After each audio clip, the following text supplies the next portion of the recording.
પરિણીતાના અંગત પળોનો વિડીયો મેળવીને વાયરલ કરી દેવાની ધમકી સાથે રૂપિયાની માંગ કરતા બે શખ્સોને વડોદરા શહેરમાં પોલીસે અટકાયત કરી છે।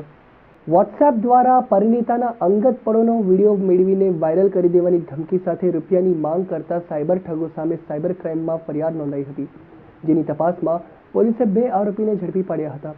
આરોપીઓએ મહિલા સાથે મુલાકાત કરી વોટ્સએપ એક્સેસ મેળવી વિડીયો લીધો હતો। એક સપ્તાહ પહેલા સાયબર સેલમાં એક પરિણીતાએ ફરિયાદ નોંધાવી હતી કે કેટલાક લોકો તેના અંગત પળોના વિડીયો વાયરલ કરી દેવાની ધમકી આપે છે અને તેની પાસે રૂપિયા માંગે છે, જેથી સાયબર સેલે આ બાબતે મહિલાની ફરિયાદ નોંધીને તપાસ હાથ ધરી હતી।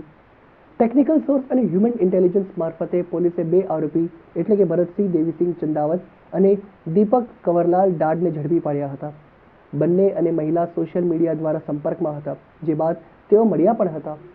આરોપીઓએ મહિલાના વોટ્સએપનો એક્સેસ મેળવી વોટ્સએપ વેબ દ્વારા નજર રાખતા હતા। મહિલાએ પોતાના અંગત પળનો વિડીયો કોઈ અન્યને મોકલતા તે વિડીયો આરોપીઓએ મેળવી મહિલાને ધમકાવતા હતા। તેઓ મહિલાને ધમકી આપતા હતા અને આ વિડીયો તે તેમના પતિ અને અન્ય સંબંધીઓને આપી દેશે અને ખંડણીની માંગણી કરતા હતા, જેથી છેવટે મહિલાએ ના છૂટકે આ બાબતે સાયબર સેલમાં ફરિયાદ નોંધાવી હતી। સાયબર ક્રાઇમ પોલીસે ગહેન તપાસ હાથ ધરી હતી અને બંને આરોપીઓને ગુનાહિત ઇતિહાસ છે કે કેમ તે અંગે પણ તપાસ શરૂ કરી છે।